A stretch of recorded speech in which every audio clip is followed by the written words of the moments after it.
여러분은 살아가면서 문득문득 나 자신은 누구인가? 나는 어디에 있는가? 나 자신을 찾고 싶어하는 마음이 생긴 적이 있지는 않았습니까? 인문학 강사인 최진기 교수님에 의하면 그분은 나를 채우는 인문학이라는 책을 썼어요. 이 책의 부제가 문득 내 삶에서 나를 찾고 싶어질 때, 이 문구가 저에게 아주 강렬하게 다가왔습니다. 저는 너무 신기해서 이 책을 막 그냥 읽어댔습니다. 이 책을 보면 상처받은 당신에게 악수를 청합니다. 마음이 궁금하다면 멀리 그리고 더 가까이서 보라.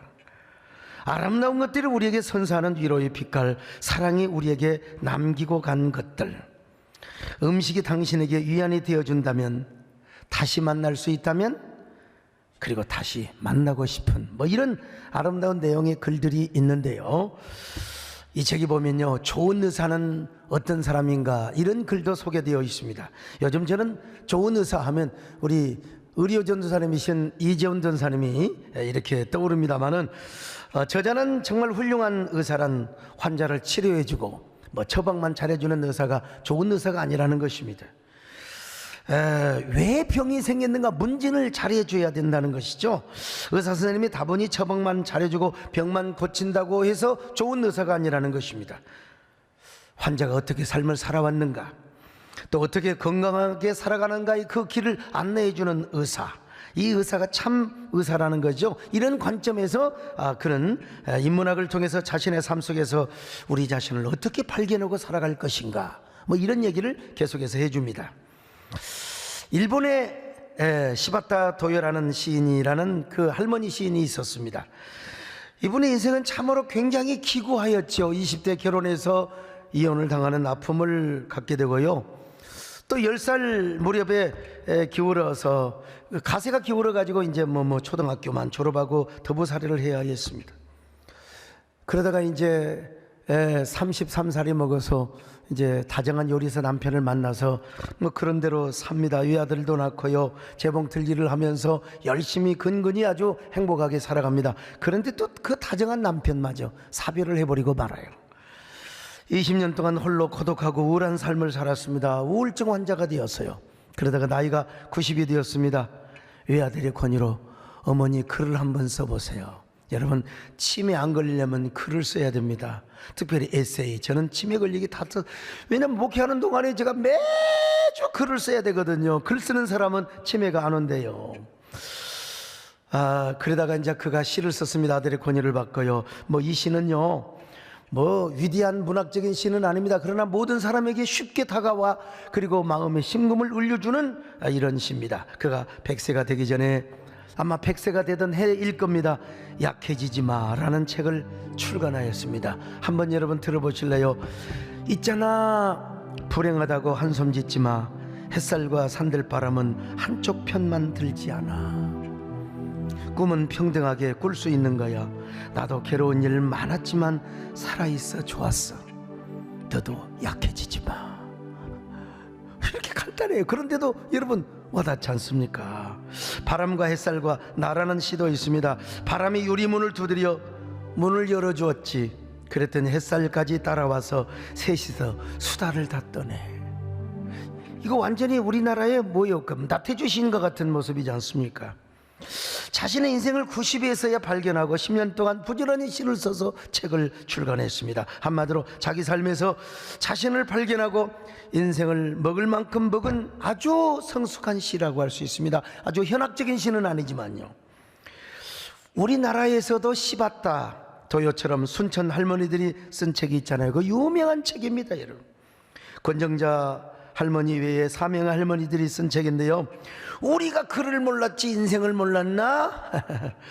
이분들의 나이 보통 8, 90대신 할머니들이 글을 썼는데요, 인생 늙음하게 까막눈의 할머니들이 글을 배우고 그림을 배워서 마침내 이제 시화전을 냈습니다. 이 책을 보면 이런 얘기들이 나옵니다. 일본군에게 끌려가서 돌아오지 못한 친구 이야기, 전쟁 중 피난 가다가 죽은 동생을 업고 온종일 걸어갔던 이야기, 구멍난 양말 사이로 보이는 엄지발가락이 너무나 멋져 보여서 결혼을 했던 이야기. 멋있잖아요. 재밌잖아요.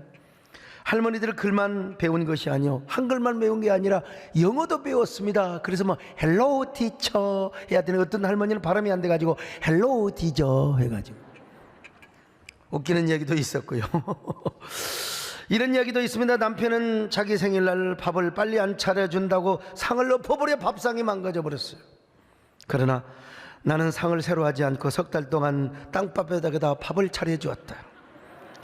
그랬더니 그 뒤로는 남편이 상을 안 엎었습니다. 상 엎은 새끼들 아무튼 간에. 동네 오빠에게 손목을 잡힌 할머니 이야기를 들어보세요. 한 동네 사는 친구 오빠가 결혼하자고 내 손을 잡았습니다. 나는 마음이 안 들었지만 내 손을 잡아주었기 때문에 결혼을 해야 되는 줄을 알았습니다. 그래서 결혼해버렸어. 이런 가슴 아픈 글도 있어요. 몸이 아프다가 보니까 약초가 눈에 들어왔습니다. 그래서 아들 중학교 납부금을 안 주고 약초를 샀습니다. 아들 중학교 납부금도 안 주고 자기가 살려고. 근데 나중에 알고 보니까 그 약초는 가짜였습니다. 비참했습니다. 죽어야 되겠다고 생각을 하고 주변을 정리하였습니다. 청소도 하고 이불도 빨래도 해놓았습니다. 그렇게 하고 죽고 싶어서 연탄불을 방에 피워놓고 방문을 잠갔습니다. 그런데 퇴근에 들어온 남편이 놀라서 창문을 깨고 들어와 나를 살렸습니다. 남편은 돈은 또 벌면 된다고 하였습니다. 나를 달랬습니다. 미안하고 고마웠습니다. 여러분, 이런 글도 있어요. 고마운 친구와 화장품 가게를 시작했어요. 명의도 내 이름으로, 카드도 내 이름으로 해준 친구가 너무나 고마웠다. 어느 날 친구는 은행 대출을 해서 도망갔고 나는 3억 7천만 원의 날벼락을 맞았다. 아들 방까지 빼서 빚을 갚으며 글만 날았어도 가슴을 쳤다. 나는 길을 쓰고 공부를 했다. 이제는 은행도 혼자 가고 사인도 한다. 사기당한 돈 3억 7천이 글 배우게 된 값이다. 최우수상 받았어요. 여러분, 얼마나 가슴이 찡한 글들입니까? 할머니들은 글을 몰랐을 뿐 인생을 몰랐던 건 아니었거든요. 그러나 엄밀하게 말하면 글을 배우고 나서야 자신의 삶을 글로 표현할 수 있었던 것입니다. 그런데 요즘 사람들은 글을 아는데 도대체 인생을 모르는 사람들이 있어요, 여러분. 아니, 심리학자들의 이름을 줄줄줄 외우고 막 시를 줄줄줄 외우는데 도대체 자기가 어떤 삶을 살아가는가, 내 인생은 무엇인가 몰라요. 여러분, 어떤 사람이세요? 어떤 인생을 살아간다고 생각하십니까? 문득 여러분의 삶 속에서 나 자신이 누구인가를 찾고 싶을 때가 있잖아요. 인생은 무엇인가? 도대체 저 별들 너머로 반짝이는 저 세계에는 누가 살고 있단 말인가? 나는 무엇 때문에 오늘도 이렇게 바쁘게 살단 말인가? 내 삶의 방향은 올바로 맞추어져 있는가? 나의 목표는 무엇인가? 나의 미션은 무엇인가? 나의 심장은 오늘도 무엇 때문에 이렇게 박동거리며 살고 있단 말인가? 이걸 제대로 깨닫고 발견한 사람은 진정한 인생을 살아간다고 말할 수 있지요. 그러나 오늘 또 많은 사람이 방황하고 있습니다. 어디로 가야 하는지, 내 인생은 어디로 향하고 있는지. 이 코로나 상황 속에서도 얼마나 바쁘게 저녁에 밤거리, 네온 사인 거리, 그 불빛 아래 가로등빛에서 방황하며 살아가는 사람들, 도대체 왜 그럴까? 오늘날 많은 사람들이 인문학적, 철학적, 심리학적으로 질문을 하며 인생을 왜 살아야 하는가, 나는 지금 어느 길을 걸어야 하는가 질문을 하며 살아갑니다. 근데 정작 자신을 발견하지 못한 사람들이 있어요. 지지난주 화요일날 제가 장수 신전교회 가서 종의 기독교 역사 사적지 제24호 지정 감사 예배를 드렸습니다. 전라북도 장수까지 기쁜 마음으로 달려갔습니다. 왜냐하면 제가 어린 시절에 둘째 이모님이 장수에 사셨어요. 아주 굉장히 가난하셨던 것 같아요. 장수에 살았던 것 보니까 제가 거기에 많이 초등학교 때 놀러 갔거든요. 어린 시절에 추억이 있었어요. 그런데 그러다 보니까 이제 저희 이모님이 사시던 동네가 신전교회와 멀지가 않아 아주 가까워요. 내가 거기 데려간 김에 어린 시절의 추억을 찾고 싶어서 제가 어린 시절에 다녔던 금곡리 새개미 마을을 찾아서, 요즘은 그런데 제가 이모님의 집에 갔을 때는 이제 주로 어린 시절에 겨울방학 때 이제 농목이 때는 못 가잖아요. 겨울에 저녁에 가면 할 일이 없어서 전부 다 우통을 벗고 이잡기 대회를 했어요. 옛날에 왜 이렇게 이가 많았는지 몰라요. 얼마나 이가 많았는지 옛날 어른들은 일단요, 화로에다가 옷을 딱 벗어가지고 내 이를 툭툭 털어요. 그러면 그 이들이, 게을러 터진 이들이 막 툭툭툭 떨어져가지고 화로불에 막 이가 죽어서 막 터지는 소리 틱틱틱틱틱 하고 죽어요. 참, 근데 여러분, 대부분의 이는요, 지혜로운 이는 전부 그 어디에 있냐면 그 옷 그 이음매 사이에 숨어 있습니다. 태산을 넘어 험곡의 그 깊은 골짜기에 숨어 있어. 그걸 이제 손톱으로 틱틱 깨서 죽여요. 근데 막 배부른 그 이 있잖아요. 예.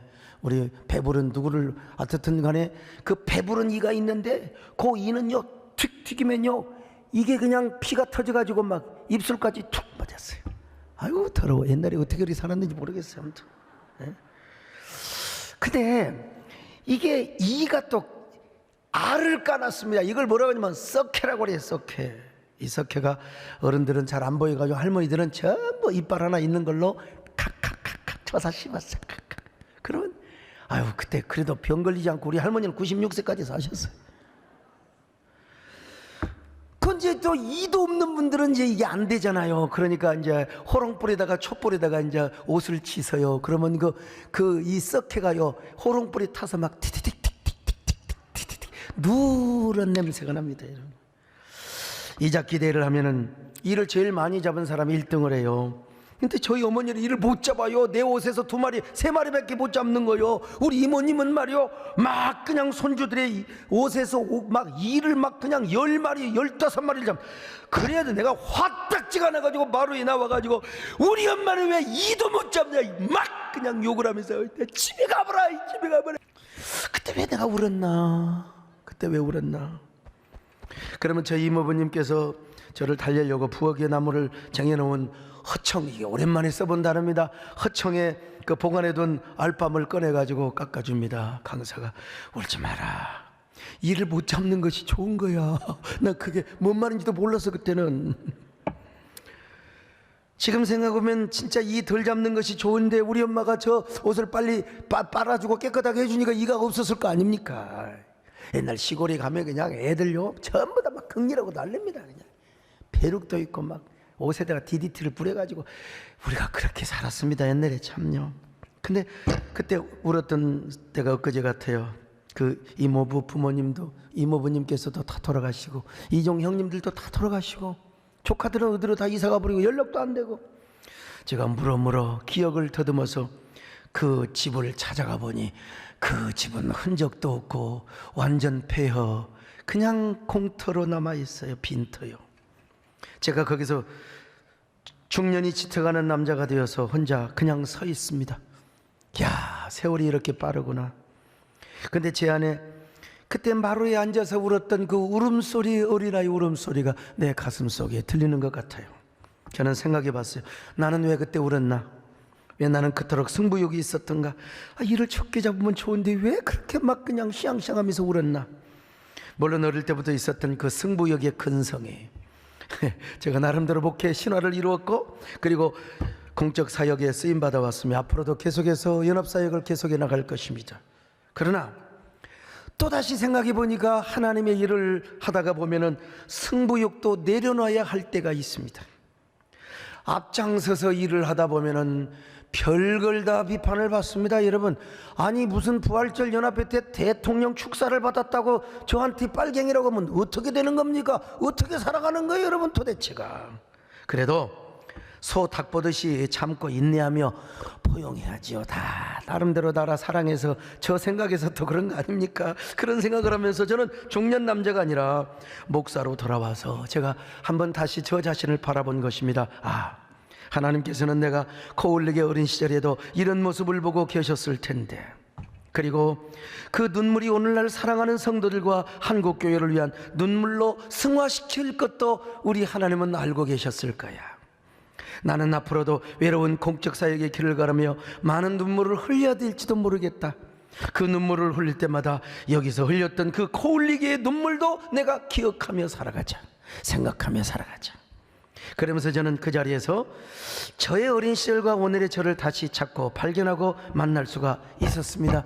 야, 이런 놈이 목사가 되어서 그것도 총회장이 되어서 한교청 대표회장이 되어서 참 하나님의 은혜가 크다. 여러분 살아가면서 문득 나 자신을 찾고 싶을 때가 있지 않습니까? 오늘날 많은 사람들이 먼지만 일으키며 바쁘게 살아가지만 그래도 여러분 내 속에 있는 나 아니면 내 현장의 삶 속에서 나는 누구인가? 나는 어떤 삶을 살아가는가? 나는 어디로 가는가? 나를 찾고 싶을 때가 있어요. 오늘 본문에서도 예수님을 만나기 위해서 헬라에서 찾아온 몇 명의 유대인들이 있었습니다. 자, 요한복음 12장 20절로 21절을 봅니다. 시작. 명절에 예배하러 올라오는 사람 중에 헬라인 몇이 있는데 그들이 갈릴리 베스다 사람 빌립에게 가서 청하여 이르되 선생이여 우리가 예수를 배우고자 하나이다 하니. 자, 여러분, 헬라에서 왔다. 분명히 헬라 철학에 물을 먹은 사람들이에요. 그 옛날 누나들이 말이죠, 어쩌다가 저 서울에 한 1년 있다가 오면은 말씨도 달라지고 피부도 달라져요. 예, 강사가 직관이 어디니? 하고 1년만 살다 와도 서울물을 먹은 사람들이요. 근데 아예 그냥 헬라에서 산 유대인들이 헬라 철학에 영향을 받은 사람이란 말이요. 그래서 이들은 분명히 예수님을 인문학적이고 철학적인 접근으로 저 예수님이 유명하다는데 한번 만나고 싶은 그런 호기심이 생겼던 것입니다. 그들이 예수님을 만나기 위해서 누구에게 선을 넣은 줄 아세요? 빌립에게 넣었어요. 빌립은 실정주의자입니다.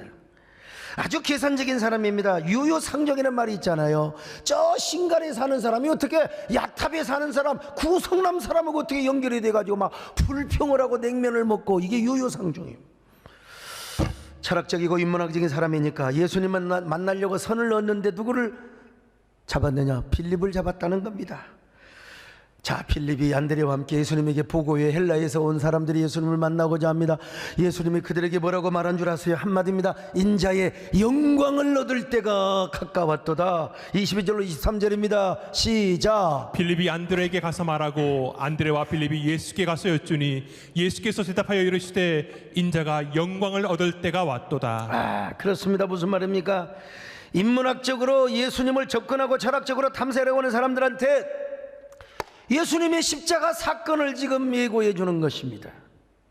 자신은 인문학을 가르쳐주고 철학을 가르쳐주기 위하여 이 땅에 오신 분이 아니라는 거요. 십자가에 죽기 위하여 하나님의 비랄이 되기 위하여 하나님의 비랄로 땅에 썩어 죽는 메시아가 되기 위하여 이 땅에 오셨다는 것입니다. 24절입니다. 시작. 내가 진실로 진실로 너희에게 이르노니 한 알의 밀이 땅에 떨어져 죽지 아니하면 한 알 그대로 있고 죽으면 많은 열매를 맺느니라. 그렇습니다. 여러분, 우리 예수님의 한 알의 비랄이 되어 십자가에서 죽어 썩었기 때문에 여러분 수많은 사람을 구원했지 않습니까?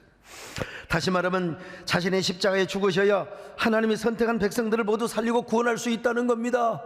예수님의 정체성, 자신이 어떻게 죽어야 할 것인가를 미리서 이야기해 주신 거요. 사람의 영혼을 구원하는 것은 인문학적으로 되는 것이 아니라 철학적으로 되는 것이 아니라는 것입니다, 여러분.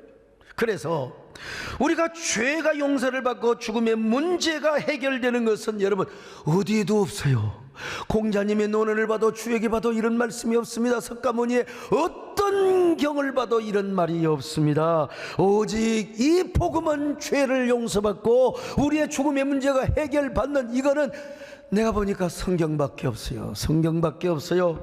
여러분, 예수 그리스도의 십자가의 죽음으로 인간의 죄와 죽음의 문제가 해결되는 것 아닙니까? 이 사실을 믿으시면 마음으로 아멘하시기를 바랍니다. 크게 아멘하실 필요 없어요, 여러분요. 그래서 우리가 여러 번 노래하지 않습니까? 예수님의 보혈의 능력을 노래합니다. 여러분, 나의 죄를 씻기 예수의 다시 성케 하네.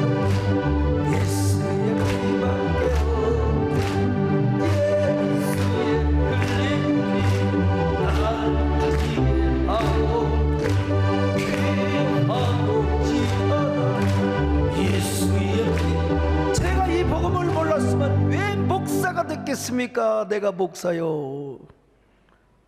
근데 바로 예수님이 이 영광을 얻을 때가 가까웠다는 거예요. 이 영광을 얻을 때가, 십자가에 죽을 때가 가까웠다는 것입니다. 그러면 예수님은 오늘 본문에서 왜 이런 대답을 하셨을까요? 그들은 예수님을 철학적인 그리고 또 인문학적인 이런 관점에서 예수님을 만나려고 했거든요. 그러나 예수님께서는 그들에게 자신의 십자가의 죽음을 말씀하고 있어요. 예수님은 지금 이런 말씀을 하고 있는 거예요. 그 헬라에서 온 유대인들을 향하여, 나는 헬라 철학이나 인문학을 가르치려고 온 사람이 아니야.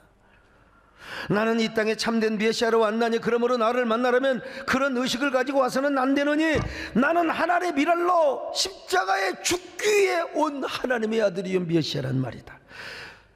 바로 이런 나를 만나야, 이런 나 예수를 만나야 너희들도 자신이 누구인가를 알게 될 것이고, 진리가 무엇인가를 알게 될 것이다. 이런 얘기를 하고 있는 겁니다. 지금 오늘날도 마찬가지입니다.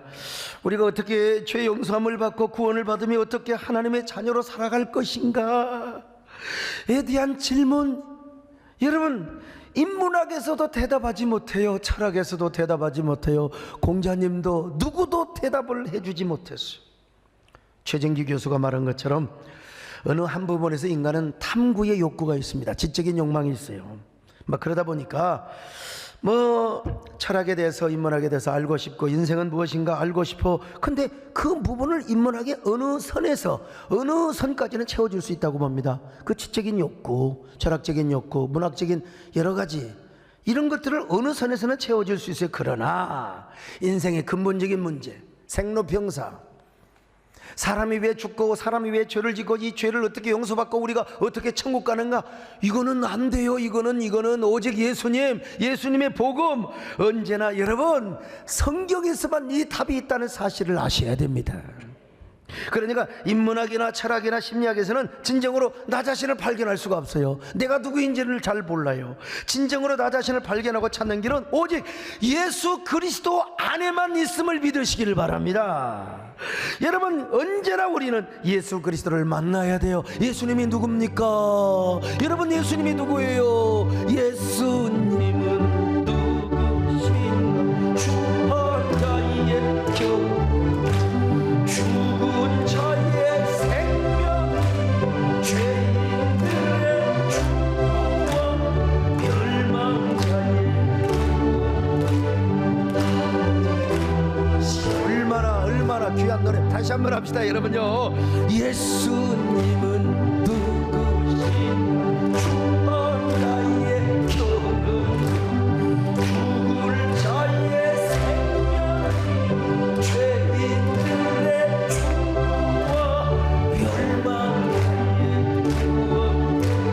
우리의 평화가 되어주십니다. 여러분 오늘 우리는 예수님을 믿습니다. 그러나 예수님을 믿는다고 맨날 예수님 안에 거하는 건 또 아니에요. 우리가 항상 예수님 안에 살고 예수님을 만나야 되는데요. 자, 그럴 때 우리가 자신이 누구인가를 제대로 알 수가 있습니다. 나 자신의 참된 실존과 자아를 알게 되고요. 그리고 진정으로 나 자신을 만나게 되는 거예요. 예수 그리스도 안에서. 자, 이런 사람은 항상 예수 그리스도 안에서 사는데, 그러면 도대체 예수 그리스도 안에서 사는 것이 도대체 무슨 의미인가? 이게 바로 25절에서 아주 정확하게 말씀하고 있습니다. 자, 25절 볼까요? 시작. 자기의 생명을 사랑하는 자는 잃어버릴 것이요 이 세상에서 자기의 생명을 미워하는 자는 영생하도록 보존하리라. 여러분 예수님 안에서 자기 생명을 미워하래요. 예수님을 만나기 위해서는 자신의 생명을 사랑하는 자는 예수님을 만날 수가 없고 예수님 안에서 살아갈 수가 없다는 거예요. 이게 도대체 무슨 말이요? 자신의 생명을 미워하라. 자신의 생명을 미워해야 우리가 예수님 안에 살고 영생의 삶을 누리게 될 것이다. 여러분 도대체 이게 무슨 말이요? 이거 자신의 생명을 미워하라니, 천하보다 소중한 것이 하나님의, 우리 여러분 온 천하보다 소중한 것이 생명이라고 그랬잖아요. 생명. 온 천하를 얻고도 생명을 잃어버리면 그게 무슨 소용이냐고 말씀하셨잖아요, 여러분. 그러나 우리가 이 의미를 잘 하기 위해서는 헬라어에는 생명이라는 두 가지 의미가 있어요. 두 가지 단어가 있는데 하나는 푸시케요, 하나는 조예입니다. 푸시케, 이는 육신의 생명, 본성의 생명, 자연인의 생명입니다. 그냥 세상에서 말하는 이런 생명이요. 근데 이 생명은 근본적으로 영적인 생명, 또 여러분 영적인 그 생활에 영향을 미치지 못하는 것입니다. 그럼에도 불구하고 이 생명은 가장 고귀한 생명이요, 하나밖에 없어요. 이 하나밖에 없기 때문에 우리가 코로나를 조심해야 되는 겁니다. 예배를 드리다가 코로나 걸려 죽으면 순결하고, 난 그렇게 말하지 않습니다. 난 그렇게 가르치지 않아요. 여러분 조심할 수 있는 데까지 우리가 조심하는 게 좋아요. 헛되게 죽으면 안 되죠. 그러나 우리 예수님은 또 말씀하십니다. 푸시케만을 사랑하지 말라는 거예요. 푸시케. 자, 25절 다시 보실까요? 시작. 자기의 생명을 사랑하는 자는 잃어버릴 것이요 이 세상에서 자기의 생명을 미워하는 자는 영생하도록 보존하리라. 여기서 말하는 이 생명은 뭐예요? 푸시케로서의 생명입니다. 본성의 생명. 이걸 미워해라. 그래야 영원한 생명을 얻게 된다는 것입니다. 그런데 또 하나의 단어, 생명이 있는데 이게 바로 뭐냐? 조예입니다. 이 단어는 영적인 생명을 말하고 거듭난 생명을 말하며 본질적인 영혼의 생명을 가리킵니다. 이 생명은 여러분 푸시케와는 완전히 달라요. 새로 태어난 생명이요, 거듭난 생명이요, 영혼의 생명이요, 영생의 생명입니다. 이 생명은 주님이 없이는 살아갈 수 없는, 주님만을 그리워하며 목마르게 애타게 사모하는 생명입니다. 이 생명을 요한복음 12장 25절에서 어떻게 표현했는가 한번 보실까요? 자, 같이 읽습니다. 시작. 자기의 생명을 미워하는 자는 영생하도록 보존하리라. 여기 영생하도록 이란 말이 에이스조엔 아이오니온이란 말입니다. 이 말씀이 무슨 말이냐? 영원한 생명을 위하여란 말인데요, 여기서 바로 이 생명이 조예란 말로 기록이 되었어요. 이 조예가 영적인 생명이고 근원적인 생명이며 거듭난 생명입니다. 하나님이 없으면 살아갈 수가 없는 생명이에요. 자, 그러면 25절의 말씀이 무슨 말이냐? 푸시케를 버리고 조예를 얻으란 말입니다. 자기 푸시케를 사랑하는 자는 잃어버릴 것이요, 자기 푸시케를 미워하는 자가 진정한 생명, 그리스도 안에서 영원한 생명, 조예를 얻게 될 것이라 이 말입니다. 자, 이 말은 마태복음 16장 24절의 말씀과도 연관이 되는 말씀입니다. 자기를 부인하는 거죠. 자, 마태복음 16장 24절 시작. 이에 예수께서 제자들에게 이르시되 누구든지 나를 따라오려거든 자기를 부인하고 자기 십자가를 지고 나를 따를 것이니라. 여러분, 나 자신을 부인하는 겁니다. 이놈이 육신의 정욕, 푸시케에 기반한 요 정욕들 말이죠. 이걸 부인하고 그리고 십자가를 지고 주님을 따라가는 사람은 내가 누구인가를 알아요.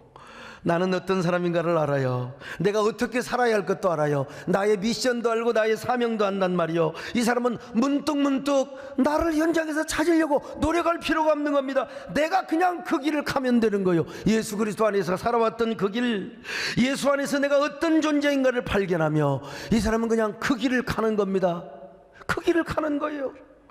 내가 가야 할 길을 물어볼 필요가 없어요. 내가 가는 길이 말이야 돈인지 명예인지 그게 아니야. 그냥 주님의 길을 따라가는 것입니다. 이런 사람은 낮은 자존감이나 비교의식, 열등의식 이것 때문에 시달릴 필요도 없습니다. 여러분, 언제나 내가 그리스도 안에서 내가 누구인가를 아는데, 내가 가야 할 길을 아는데요, 그리고 어떻게 내가 주님께 영광 누릴 길을 아는데요, 이런 사람은 어떻게 삽니까? 살아도 주를 위하여 살고 죽어도 주를 위하여 죽는 것입니다. 할렐루야. 여러분 모두 다 이런 사람이 되시기를 축원합니다. 아멘. 바울의 고백대로 말이죠. 이제 내가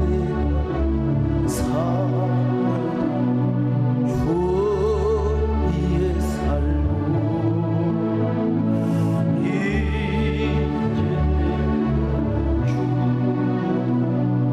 주의 종래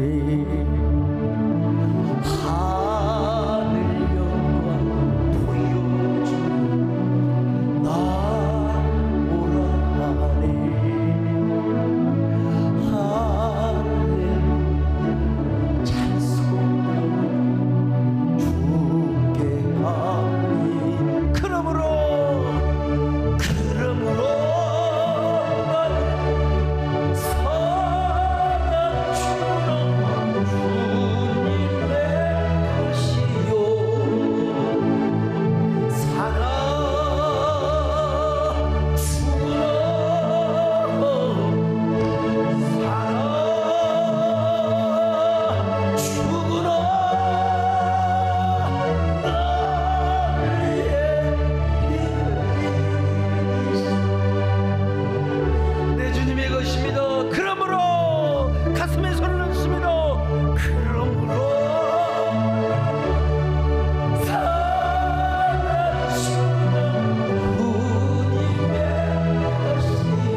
윤덕현 목사님 계시잖아요. 문화 담당. 저분은 저 옛날에 방송에서 PD하다가 이제 아버지 길을 따라간다고 또 여러분 목사가 된 거예요. 할아버지가 윤옥경 목사님이세요. 일제시대 때 신사참배를 반대하시다가 옥고를 치르셨고, 그 이후에도 민족혼을 일으키는 약을 가르치시다가 여러 번 옥고를 치르셨어요. 훌륭하신 분. 그러다가 이북에서 이제 공산당이 점령을 해버렸잖아요. 그래서 결국 공산당에 순교를 당하셨어요. 6.25 전쟁이 일어나자 감옥에 갇혀있는 그 감옥을 그냥 그대로 폭탄으로 폭파해갖고 완전히 뼈도 못 추리고 그냥 그렇게 돌아가셨어요. 근데 그의 아들 윤인수가 윤덕현 목사님의 아버님이신데요, 12살 나이에 아버지가 하도 보고 싶어서, 감옥에 갇힌 아버지가 하도 보고 싶어서 감옥을 찾아갔는데, 이 공산당 아새끼들이 말이요, 이놈도 목사 아들이니까 이놈도 틀림없이 목사 될 거 아닌가? 얼마나 패버렸는지 그냥 완전히 거반, 거의 죽음이 됐어요. 얼마나 얼굴에다 주먹질해 가지고 시신경이 파손이 되어서 봉사가 됐어요. 맹인 시각장애인이 되셨어요. 그래서 윤인수 아들은 시각장애인이 되어서 이제 남으로 6.25 전쟁 때 1.4.5 때 피난을 합니다. 얼마나 효자였던지, 어머니가 지치니까 어머니를 업고 남쪽으로. 아니 봉사를 해도 어머니를 업어요. 어머니 아프니까 어디로 가라고, 이리 가라 저리 가라 어머니가 이야기할 수 있잖아요. 그리고 인천에 정착을 하셨습니다. 그때까지만 해도 아들 윤인수는 아직 자기가 누구인지를 몰랐어. 그의 마음에는 자신의 삶을 한탄하며 하나님을 원망하는 마음만 가득했습니다. 그래도 살기 위해서, 노모 어머님을 모시기 위해서 바깥에 가서 부지런히 일을 합니다. 구두를 닦고 아무것도 보이지 않는 사람이 껌파리를 하면서 개처럼 돈을 벌었습니다. 그리고 그 돈을, 소중한 돈을 모아 어머니에게 갖다 바쳤어요. 어머니가 물어봅니다. 인수야, 너 이 돈 하나님께 11조를 드렸느냐? 그때 윤인수가 뭐라고 한 줄 아세요? 어머니, 내가 어떻게 번 돈인데 이 돈을 11조를 한단 말입니까? 어머니, 내가 이 돈을 어떻게 번 줄 아세요? 얼마나 많은 사람들에게 침뱉음을 당하고 무시를 당하고 발길로 걷어차임을 당하고 내가 개무시를 당하여 돈을 벌었는데 어떻게 이 돈을 하나님께 11조를 드린단 말입니까? 맞는 말이죠. 그 사람 입장에서는. 그렇게 하나님을 잘 섬기던 아버지는 왜 순교를 당해야 했으며, 아버지를 만나고 싶어서, 아버지 보고 싶어서 감옥에 찾아갔던 왜 나는 왜 이렇게 맹인이 되어 있으며, 어머니는 왜 이렇게 몸이 아파서 이렇게 했냐 이 말이요. 도대체 우리 하나님이 우리 가정에 뭘 도와주셨다고, 우리 하나님이, 우리 아버지, 우리 어머니, 나에게 하나님이 도대체 무슨 도움을 도와주셨다고 하나님께 11조를 한단 말입니까? 그러자 어머니는 윤인수가 벌어온 돈을 그냥 그 자리에서 던져버렸어요. 이 자식. 앞에 몇 장 떨어진 돈을 쫙쫙 찢어버렸어요. 그리고 이렇게 말합니다. 인수야 이놈아, 그래 네 말대로 우리가 하나님 섬기다가 재산도 잃고 건강도 잃고 너는 눈까지 멀었다. 아버지도 하나님 때문에 그렇게 일찍 순교를 하고, 그러나 이놈아, 우리가 돈 잃고 재산 잃고 건강까지 잃었다고 하나님까지 잃어서야 되겠느냐? 하나님까지 빼앗겨서야 되겠느냐 이놈아? 하나님 섬기는 신앙까지 내가 빼앗겨서 우리가 되겠느냐 이놈아? 우리가 돈 잃고 재산 잃고 건강 잃고 눈은 멀었어도 하나님은 우리가 찾아야 되지 않겠느냐?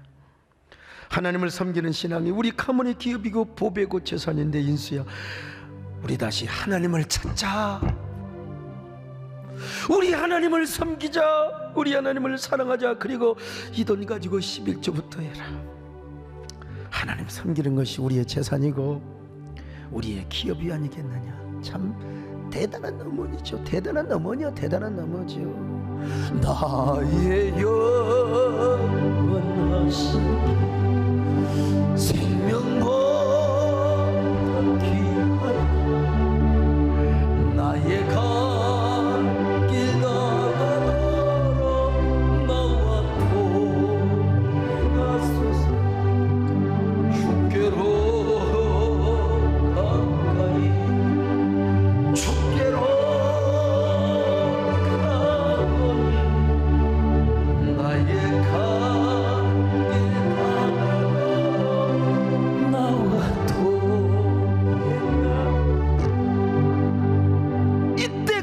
어머니 말씀에 윤인수가 자기가 누구인가를 깨달았어요.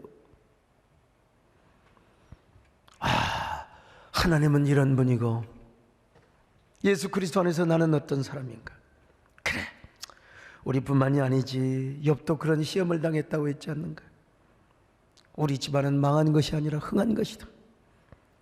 우리 아버지는 억울하게 죽은 것이 아니라 이 세상에서 가장 행복한 영광스러운 순교를 하신 거야. 내가 눈이 멀었다고 내 인생이 망한 것이 아니야. 앞으로 하나님을 잘 섬기고 살면 나는 이 땅에서 가장 복된 삶을 살 수 있어. 그렇게 깨달은 후 자신도 아버지의 길을 따라갔습니다. 아니, 하나님께서 그의 거룩한 소명의 길로 그를 불러주신 거예요. 그리고 목사님이 되셔서 지금은 구로구지만 옛날에 영등포구 고척동에서 무진교회를 개척하고 목회를 하셨습니다. 왜 무진교회라고 했느냐? 아버지가 김일성이 살았던 바로 옆집에 있는 무진교회에서 목회를 하셨대요. 그래서 아버지 목회를 이어서 한다는 뜻으로 아버지의 교회 이름을 따서 무진교회. 그리고 이렇게 목회를 하시면서 낳은 아들이 바로 우리 윤동현 목사님. 윤동현 목사님 어머니를 제가 지난번에 배웠는데요, 백발이 멜류관을 쓰시긴 하셨지만 너무너무 고우셔요. 연세가 드셨는데도. 그러니까 우리 윤인수 목사님께 예쁜 사모님을 주시고 저희 집사람과는 전혀 다른 천사 같은 그런 사모님을 주셨어요. 여러분, 그러니까 우리 윤동현 목사님 우습게 보지 마세요. 맹인이 된 아들을 그렇게 후려치며 신앙교육을 했던 그 할머니의 손자요, 윤인수 목사님의 아들이요. 윤인수 목사님은 맹인인데도 불구하고 열심히 공부를 해서 우리나라 신학석서 1호 시각장애인 가운데 그 윤인수라는 아들도 처절한 삶의 환경에서 하나님이 누구인가를 알게 되고 예수 그리스도 안에서 자신이 누구인가, 나는 어떤 길을 가야 하는 사람인가.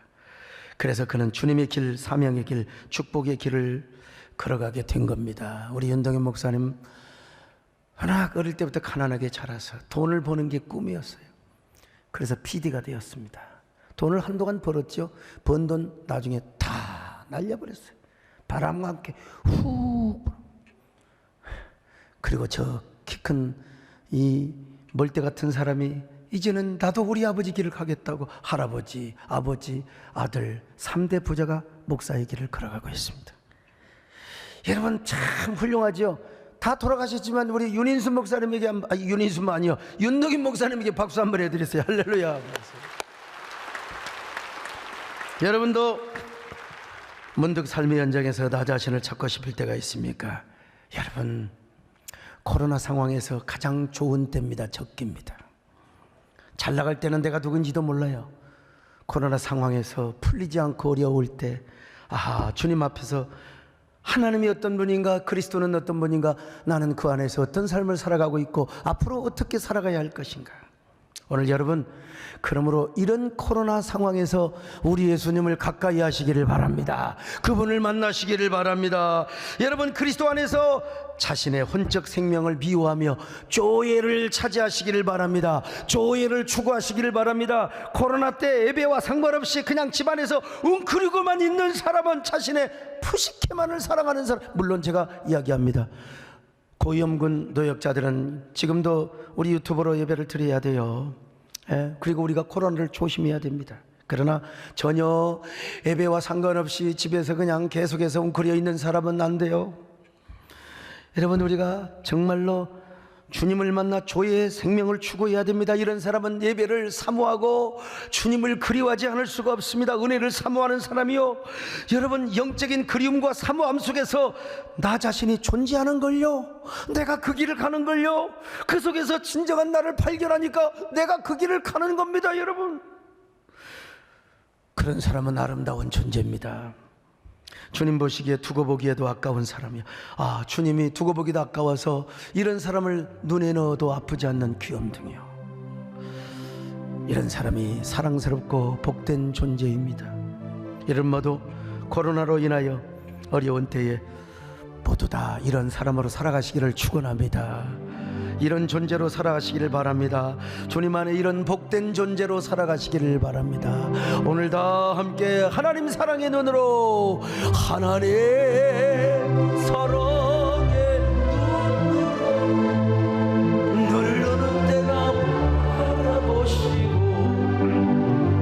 하나님 인전 비로소 언제나 너에게 기울이시니 어두움에 밝은 빛을 비춰주시고 너의 작은 시간에도 응답하시니 나는 하늘새긴 빛을 향하고 주만 바라보고. 가슴에 손을 얹고요. 여러분들은 소리를 크게 지를 필요가 없습니다. 마음으로 그냥 부르시기를 바랍니다. 우리 한번 다시 한번 해요. 하나님 사랑의 눈으로 너를 어느 때나 바라보시고, 하나님 인전 비로소 언제나 너에게 기울이시니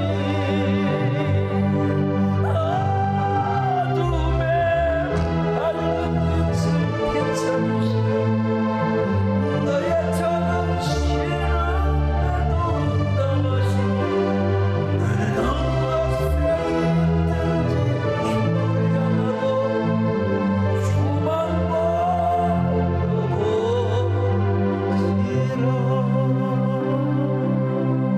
하나님, 정말 나는 주 안에서 살아가는 사람입니까? 코로나를 더 두려워합니까? 우리는 주님을 더 두려워합니까? 나는 정말 주님 보시기에, 주님 두고 보시기도 아까워 주님의 눈에 넣어도 아프지 않는 귀염둥이로 살아가고 있습니까? 오늘 다시 이 시간 주님을 만나게 하옵소서. 그리고 내가 가야 할 길을 걸어가게 하여 주옵소서. 주 안에서 참된 자아가 가장 행복하고 복되고 눈부신 삶을 살아가는 저희들이 되게 하여 주시옵소서. 함께 여러분 한 1분 동안 마음속으로 묵상하는 기도를 드리겠습니다.